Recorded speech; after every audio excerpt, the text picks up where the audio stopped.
Welcome to the Value Maker podcast. My name is Ryan Perist. I'm your host, supported by Heather Bicknell, as we meet with the people that make the digital workspace work. It's about the technology, it's about improving people's work experience and finding the return on value. So welcome, Ben, to the Value Makers podcast. Introduce yourself, please. Thanks very much, Ryan. So I'm Ben Cook. I work for a company called Management Studio. I'm senior product specialist, which means I look after some of the pre-sale stuff and also delivery, so helping customers get the best out of our solution. Fantastic, great. And maybe just explain what you do with Managed Studios for those that don't know what it does. Yeah, so Management Studio was born out of a sort of a product that was developed about 10 years ago called App Tracker. So we traditionally, as a team, were involved in application migration projects, and we built tooling called App Tracker to enable organizations to help track their apps and migrate applications. And that developed into Migration Studio, which then started to give organizations the ability to look at users and understand who used which apps, and again, deliver migrations of those applications to those users.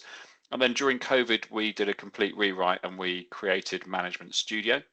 And Management Studio is an orchestration tool. So where an organization, and typically we're working with organizations who are 1,000 seats and up, where they are delivering some sort of IT transformation. So like at the moment, a lot of Windows 11 migrations are happening and VDI migrations and moving apps into Intune. There's a lot of moving parts. So Management Studio is the orchestration solution that provides the ability to move all those or manage all those moving parts and provide automation and end user comms. So it's kind of just tying everything together. They're quite complex projects. People try and solve them with spreadsheets and it's very, very difficult. They quite often come unstuck. So when we've got a solution like Management Studio, it means that can orchestrate everything. And like I say, we do end user comms as well. So it's keeping users informed of what's going on in the project, surveys, that kind of thing. And when you say complicated, I mean, I think about my days in the banks and stuff. That's just become further complicated. And in those days, it was data centers and packaged solutions that were being deployed through an internal team. Now with cloud, and you've got software being deployed by the cloud vendors, I'm sure that's added exponential more complication to what you guys do. Yeah, massively. There's a lot of organizations who have legacy apps, especially when you start looking at the public sector. We do quite a lot of work with hospitals and government agencies, some quite big organizations, and they have apps that are, 20, 25 years old in some cases. And it's very difficult to put them into the cloud. So they need these hybrid solutions where they have bits of on-prem kit, because, everyone wants to get their kit into the cloud. But for a high security government organization with legacy apps, that's just not possible.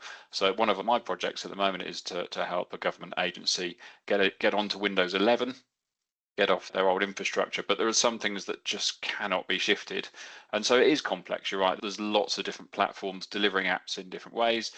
Some of our customers they're not allowed internet access on their endpoints. So that makes things incredibly challenging.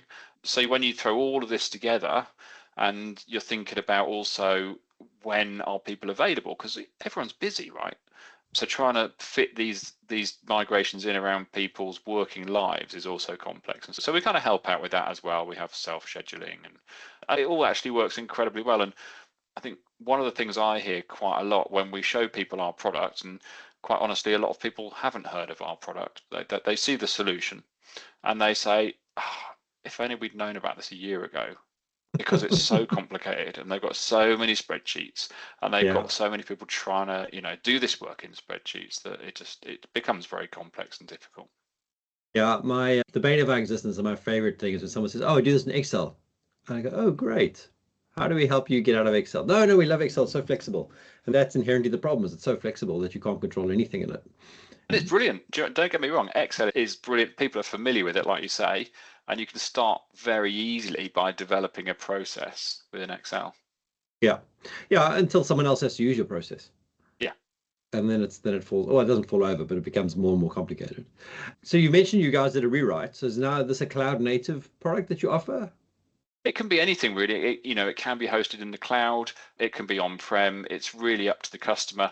We tend to let them stand up the platform itself in terms of hosting it. So whether they want to put it in their cloud or whether they want to have it on-prem, just because of the sensitivity of data.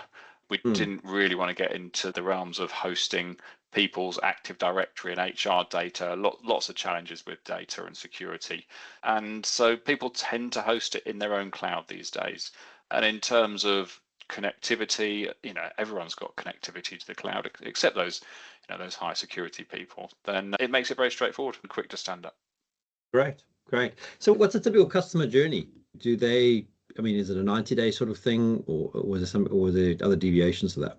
It tends to be a year minimum. But most projects tend to take at least a year to deliver. And so Okay. quite what often happens is we will start out with a proof of concept. It will be maybe a 30-day proof of concept.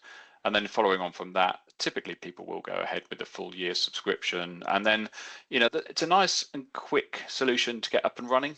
So within a day, we'll have the solution installed in their cloud instance, and we'll have the data being brought in. That's one of the key things that we do is capture data. We have to understand the organization. We have to understand who works there, who is actively using their devices and which apps they're using. So we'll stand it up within a day, typically, get all the data in through data connectors.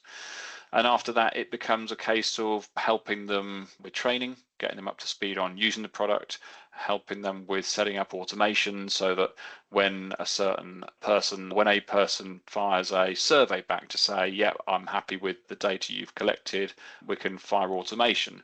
On a day when they are receiving their new Windows 11 laptop, there might be some automation that will add them into, say, some groups. So typically the first day is the install, and then we'll spend a week or so configuring it and customizing it for them.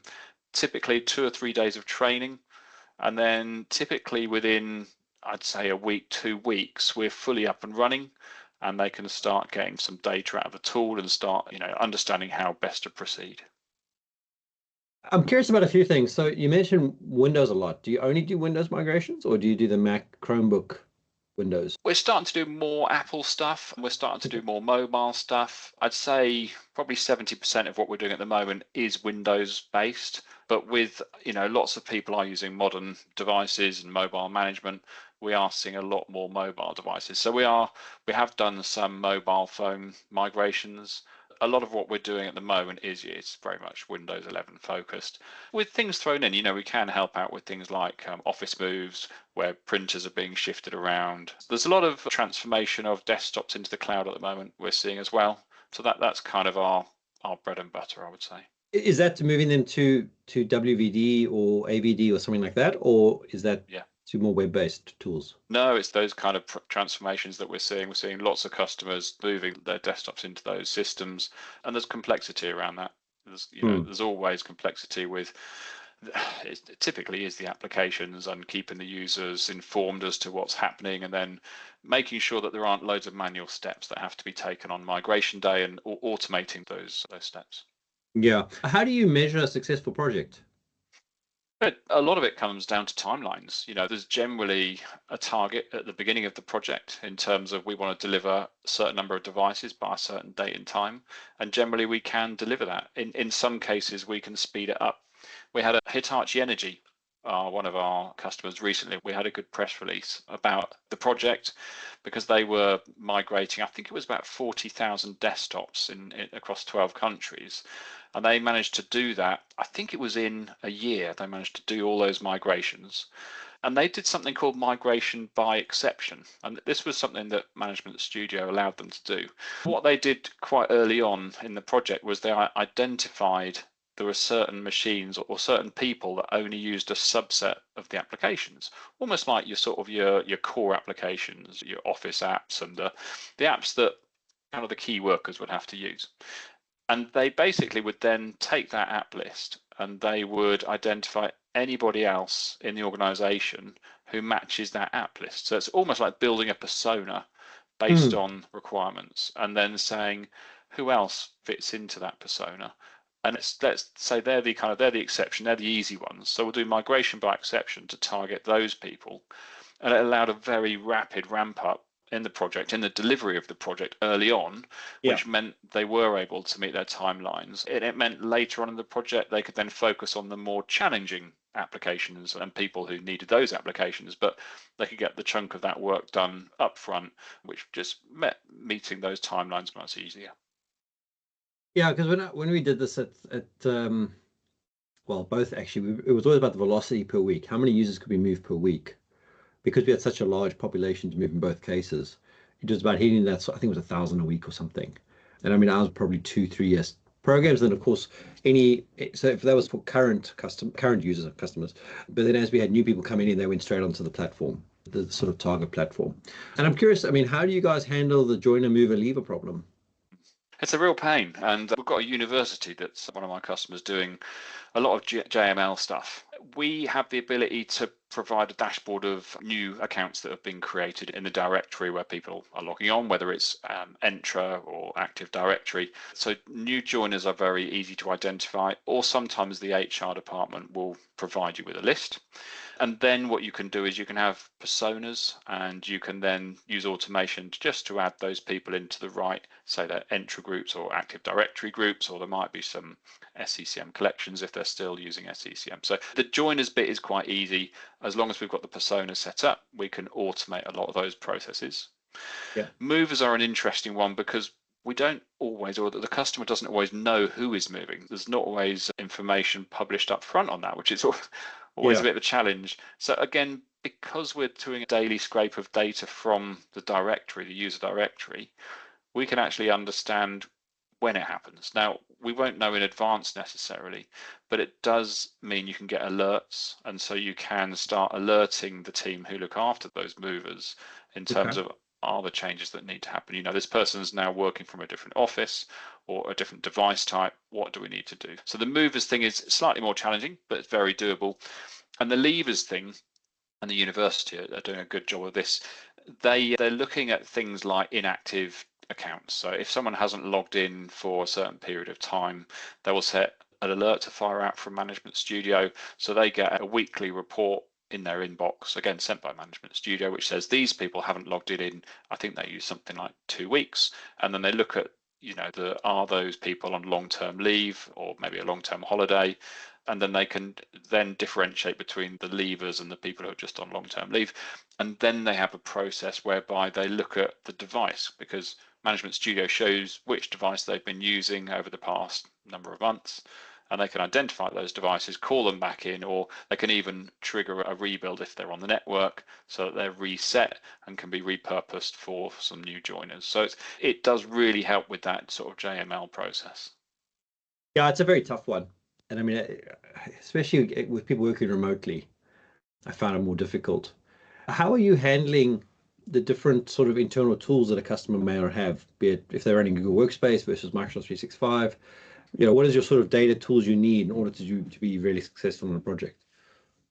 We need a good source of people. So that's the big one. And Entra these days seems to be the good source of people, or maybe some on-prem AD.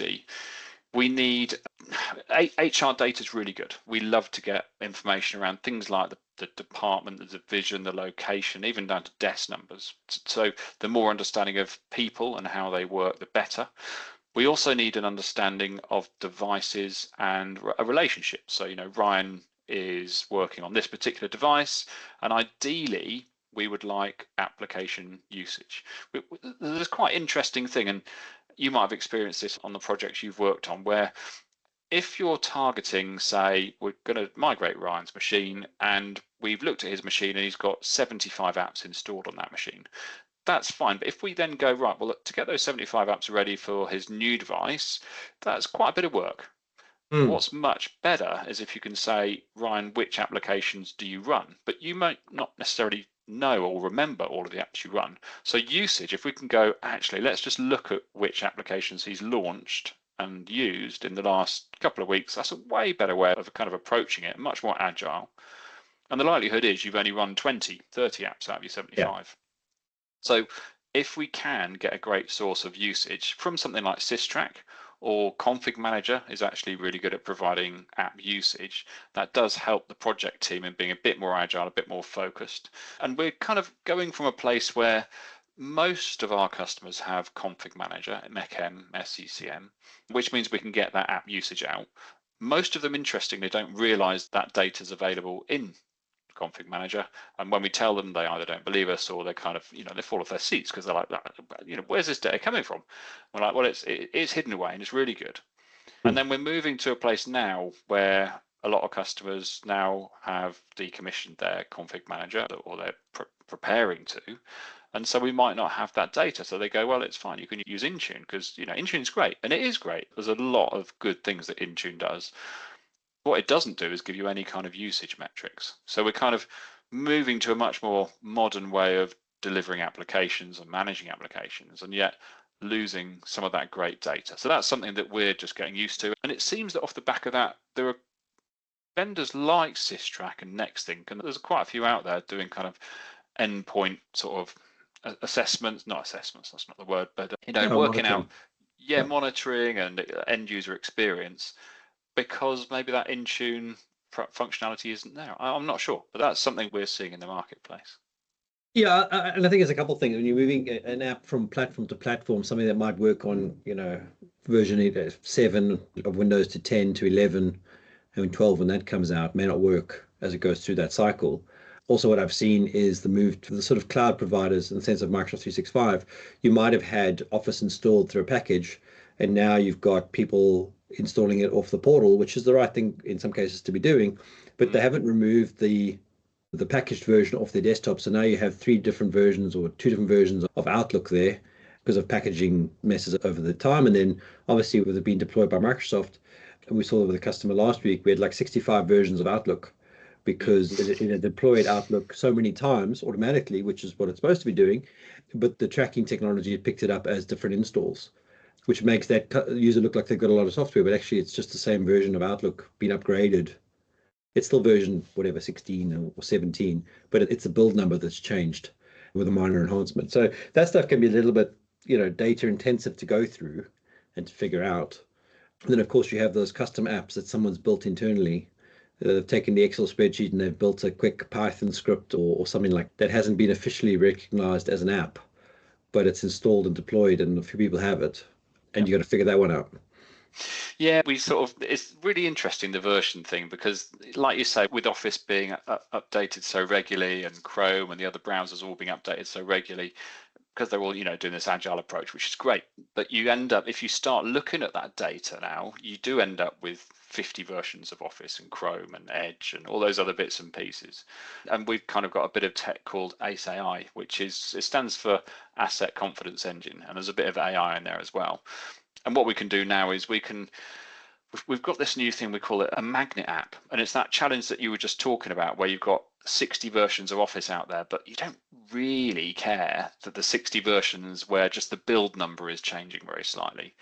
So yeah, we've got this newish thing called a magnet app, and you basically nominate one of your versions, or it can even be a versionless or just a very high version, say Office, whatever version, top version, and we call that the magnet app. And then the system auto rationalizes every other version of Office to that magnet app. And it means you just get one master version of Office, and within there you can see everybody who has used Office without having to look at 60 versions of Office to get an understanding. So it's just our way of coping with the huge numbers of versions of single applications that projects are seeing out there. What I was trying to work out is, in your engagement with the customer, you're going to go through sort of 2 phases of a project, I guess. One is the initial migration, and then the other one is sort of picking up it's almost the same as the movers and the levers part, the sort of leftover pieces. Do you find your tool becomes an operational tool or do you just become a project tool and you're in and out and that's it? We used to be more of a project tool. These days, marketing is, the name of the product is very much aimed at we are an ongoing management solution. And whilst we do tend to get brought in for transformations, we now have a good retention. I think our retention rate is something like 75%, where most people are retaining the software for ongoing management. And it might just be ongoing app lifecycle stuff. It might be ongoing delivery of operating system updates, Office updates, that kind of thing. When you've got those big organizations with 5,000 machines, 10,000 machines, managing Office updates is a pretty big job. And it's also managing user expectations, that the user end user comms. There's quite a bit going on. So we do tend to stay working with customers, adding value around just ongoing management of their estate. Yeah, so it's funny because when you talk about those DEX tools, often the DEX tool comes in as a project, and then it quickly realized that actually it's more useful for the operational stuff. But it does take a bit of a mental shift that you've got to operationalize the tool that way too. Yeah, it can be quite challenging in terms of procurement as well. If there's a project Mm. budget, getting it onto operational can be more challenging. But if you can prove that there's value in there, and we generally do, then it works. It can be done. Yeah, yeah, yeah. So what's the roadmap like for you guys? I mean, what are the plans for 2025? Well, we are going to be doing a new connector. So ServiceNow, we're seeing more and more customers using ServiceNow, and they want to pull data in from ServiceNow, whether it's kind of application records or new requests. So the ServiceNow connector, I think, is going to be the headline item. We had a call this morning talking about roadmap, and that's going to be one of the key ones. We're also going to be able to pull in flat files more easily. So there's a connector that will allow an HR, say, a good use case, in fact, is an HR export, which exports out into like CSV, that we can pull that in automatically. So that's one of the other big ones. But yeah, that ServiceNow connector is going to be a big help for a lot of our customers, because there's so much data being stored in ServiceNow, and that data does make a difference to the project. So Mm. that's going to be a big win for us, I think. Yeah. Do you see a lot of multi-language in what you do? Yeah, I mean, Hitachi was multi-language. That was quite challenging. So the end user comms, where you've got 12 different countries and lots of different languages, means that you have to send different language comms to different people. And, Management Studio does that through conditional emails. So you've got the ability to Mm. say, well, if Ryan's language is set to English, then send him, the English version of the welcome to the project email, whereas Ben might need a French one. So yeah, we can handle all that, but it definitely adds a lot of complexity. Yeah, it definitely makes things more interesting.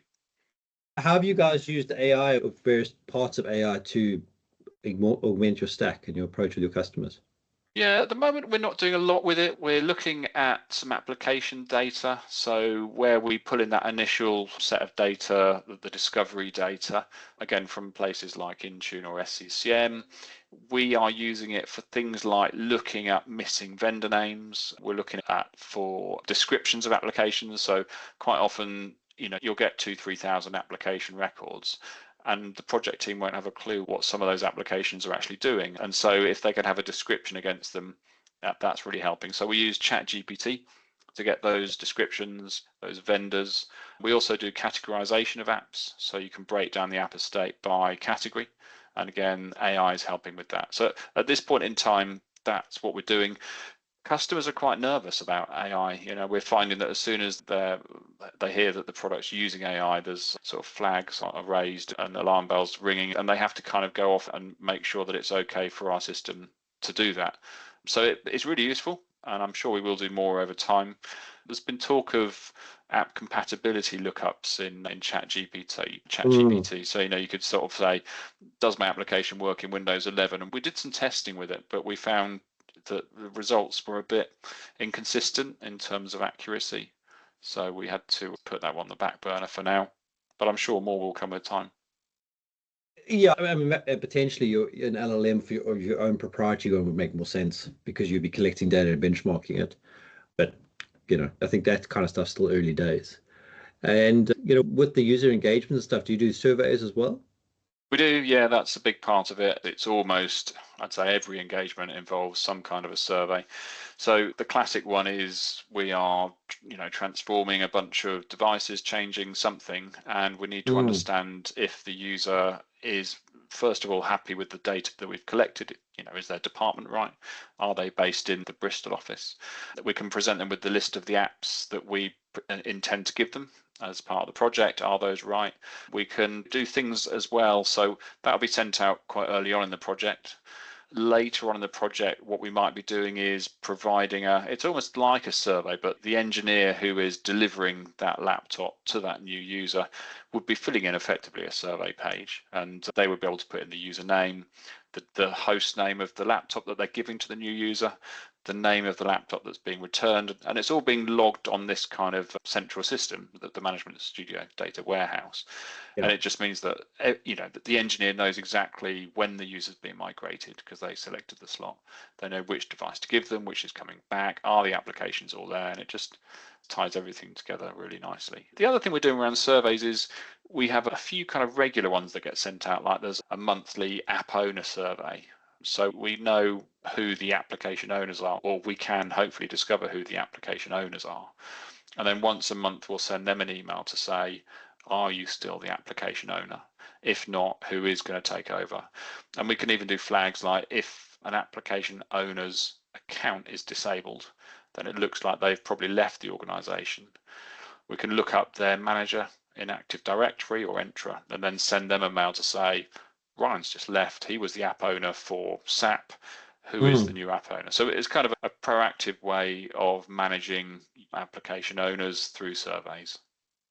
Yeah. Oh, that's interesting because we did it for desktop ownership. Who was the actual owner of the desktop in case it wasn't clear who the primary user was. But I never thought about doing it for app owners. That's quite cool.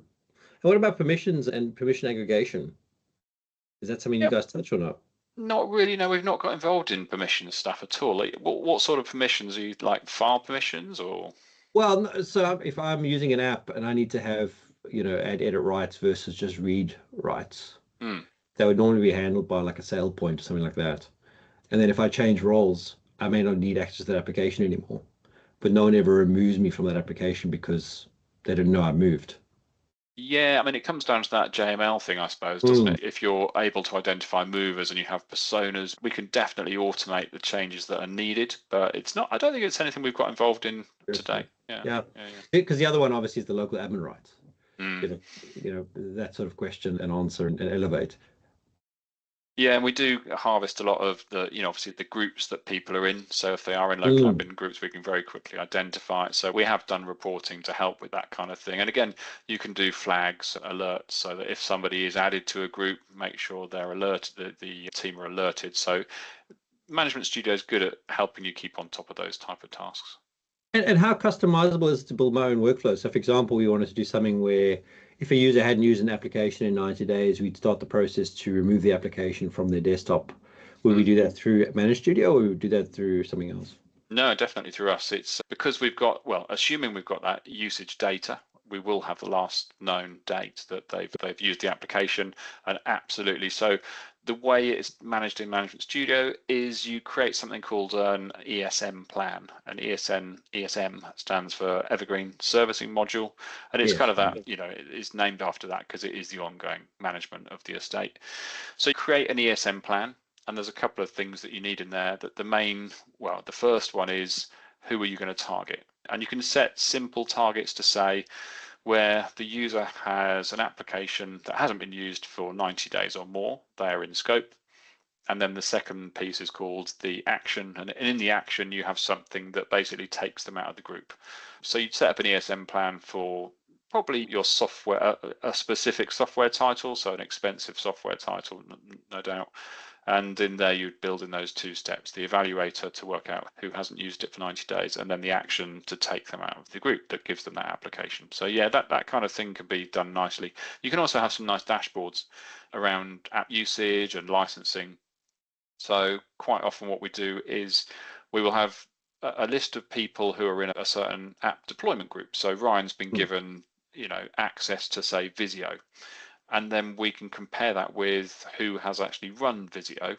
And there's normally a delta in there, and it's good for licensing true up, because if we can see there's 100 billion people in the group and only 80 have used the app, potentially we can free up 20 licenses or reduce our purchasing by 20 licenses.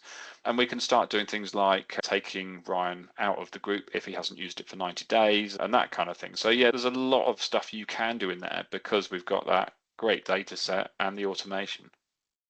Oh, fantastic. Yeah, those were pain points for us. We had to build a lot of these things in ourselves. So I'm glad to hear there's something in the market that can do some of this stuff out of the box.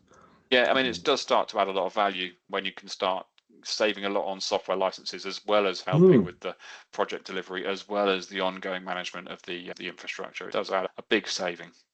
Yeah, and sometimes a business will say, "Oh, we all use this version of the product," And you say, well, actually, if you look at the data, 10% of you use it.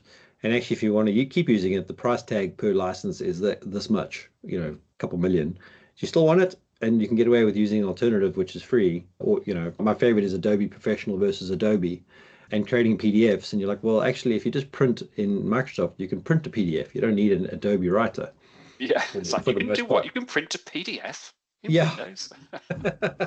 Yeah, no, it's good. It's good. People. I think people get used to doing things a certain way, don't they? So it's if you can show them things like that, it's a big win. Yeah, and that's not to say the Adobe product's bad. It's just for what most people use it for. Yeah. It's not really meant for that by default. No, great. It's been great chatting. Anything else you want to add that we haven't discussed that you want to cover? No, I think that's great. I've enjoyed that. Nice to have a chat with you, Ryan. Yeah, super. So how do you want people to get hold of you? On LinkedIn or an email address, website? LinkedIn's the best, yeah. You can Google us, Management Studio. It's the website's managementstudio.com. But yeah, have a look at us on LinkedIn. We're quite active on there, so you'll definitely see us. Fantastic. Great chatting. Cheers, Ryan. Super. Thanks, Ben. Thank you for listening to our episode. I hope you enjoyed it. Please share it with your friends and colleagues. Help us grow our network. Please also check out our website at www.valuu.work and our product that's on there. It's something we worked really hard on. We hope that it benefits you.